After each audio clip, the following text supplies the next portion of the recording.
Hello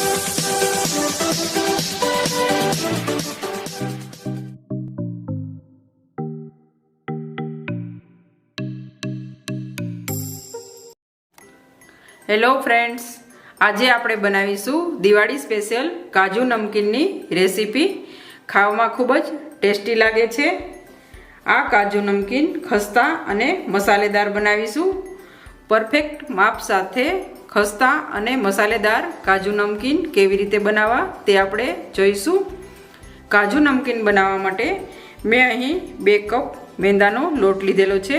લોટને મેં પહેલેથી જ ચાળી લીધેલો છે। ત્યારબાદ તેમાં આપણે અહીં હાફ કપ જેટલો રવો એડ કરીશું। રવો એડ કરવાથી આ કાજુ નમકીન એકદમ સરસ ક્રિસ્પી અને ખસ્તા બનશે। 1/4 કપ જેટલું અહીં આપણે તેલ લઈશું। મોણ માટે અહીં આગળ પડતું લેવાનું છે। તમે તેલની જગ્યાએ ઘી પણ એડ કરી શકો છો। હાફ ચમચી જેટલો મરી પાવડર એડ કરીશું। સ્વાદ પ્રમાણે અહીં આપણે મીઠું એડ કરીશું। હાફ ચમચી જેટલો આપણે અહીં અજમો એડ કરીશું। જો તમને અજમાનો ફ્લેવર પસંદ ન હોય તો તેને તમે સ્કીપ પણ કરી શકો છો।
પાણી એડ કરતા જઈશું અને એકદમ સરસ લોટ બાંધીશું। લોટ બાંધી અને આપણે તેને 10 મિનિટ માટેનો રેસ્ટ આપીશું, જેથી આપણે રવો એડ કરેલો એ એકદમ સરસ ફૂલી જાય। અહીં આપણો કાજુ નમકીન માટેનો લોટ એકદમ સરસ તૈયાર થઈ ગયો છે। તમે જોઈ શકો છો આ લોટ વધારે કઠણ પણ નહીં અને નરમ પણ નહીં તેવો મેં બાંધેલો છે। મેં અહીં 1 ચમચી તેલ એડ કરી અને તેને એકદમ સરસ મસળી લીધેલો છે। હવે આપણે આ લોટને રેસ્ટ આપીશું, ત્યારબાદ તેમાંથી કાજુ નમકીન બનાવીશું।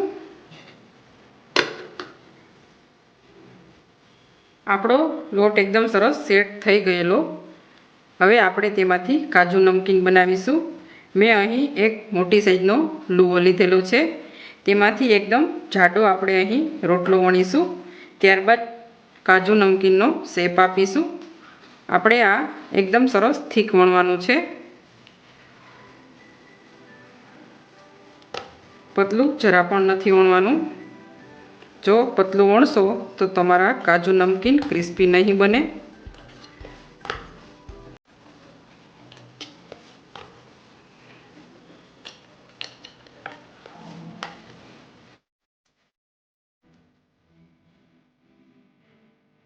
અહીં આપણો આ કાજુ નમકીન માટેનો રોટલો એકદમ સરસ વણાઈ ગયેલો છે। આટલી થિકનેસ હોવી જોઈએ તો જ પરફેક્ટ કાજુ નમકીન બનશે। આપણે હવે તેને શેપ આપીશું।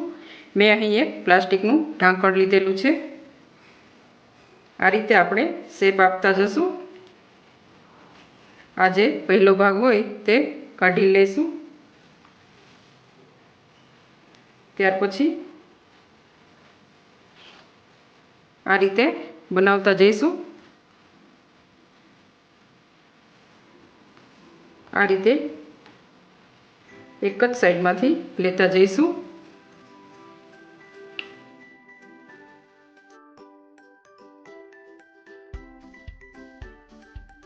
આ રીતે આપણે કાજુ નમકીન બનાવી લીધેલા છે। આ લોટ ફરીથી આપણે વણી લઈશું, જેથી એકદમ સરસ પ્રોપર શેપ આવી જાય।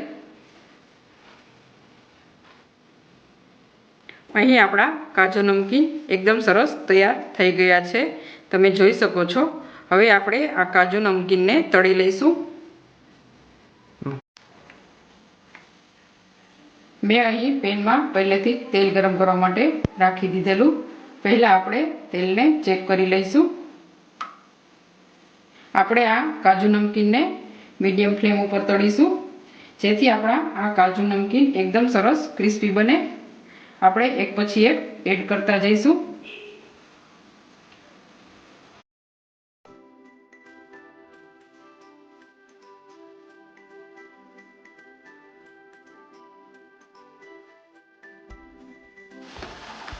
આપણા આ કાજુ નમકીન તળાઈને એકદમ સરસ તૈયાર થઈ ગયા છે।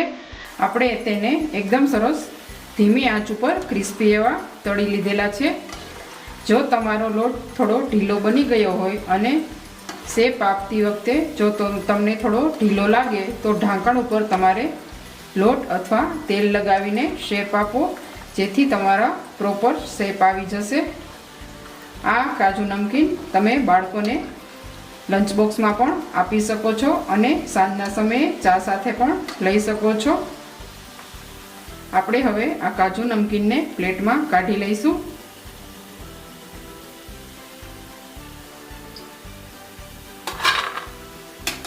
જોતાં જ ખાવાનું મન થાય તેવા આ કાજુ નમકીન બનેલા છે। તો તમે આ રેસીપી આ દિવાળી ઉપર એક વખત જરૂરથી ટ્રાય કરશો। રેસીપી સારી લાગે તો લાઈક કરજો, શેર કરજો અને મારી ચેનલને હજુ સુધી સબસ્ક્રાઈબ ન કરી હોય તો સબસ્ક્રાઈબ કરવાનું ના ભૂલતા। બેલ આઇકનને જરૂરથી પ્રેસ કરશો, જેથી મારી નવી રેસીપીની નોટિફિકેશન તમને મળતી રહે। આપણે આ રીતે બીજા પણ કાજુ નમકીન તળી લઈશું।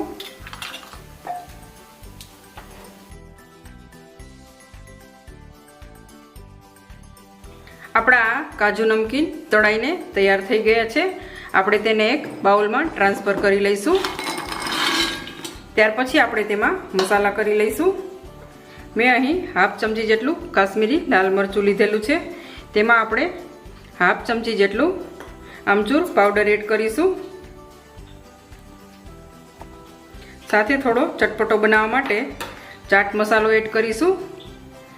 બધા મસાલા એકદમ સરખી રીતે મિક્સ કરી લઈશું। આપણા આ કાજુ નમકીન થોડા થોડા ગરમ હોય ત્યારે જ બધા મસાલા એડ કરવાના, જેથી એકદમ સરસ મસાલા મિક્સ થઈ જાય। આપણે મસાલો એડ કરીશું। જો તમને મસાલો પસંદ ન હોય તો તમે એમ પણ ખાઈ શકો છો, પણ જો તમારે ચટપટો સ્વાદ જોઈતો હોય તો તમે આ બધા મસાલા એડ કરી શકો છો। તો તૈયાર છે આપણા આ કાજુ નમકીન। આ દિવાળી ઉપર આ રેસીપી એક વખત જરૂરથી ટ્રાય કરજો। રેસીપી સારી લાગે તો લાઈક કરજો, શેર કરજો અને મારી ચેનલને સબસ્ક્રાઈબ કરવાનું બિલકુલ ના ભૂલતા।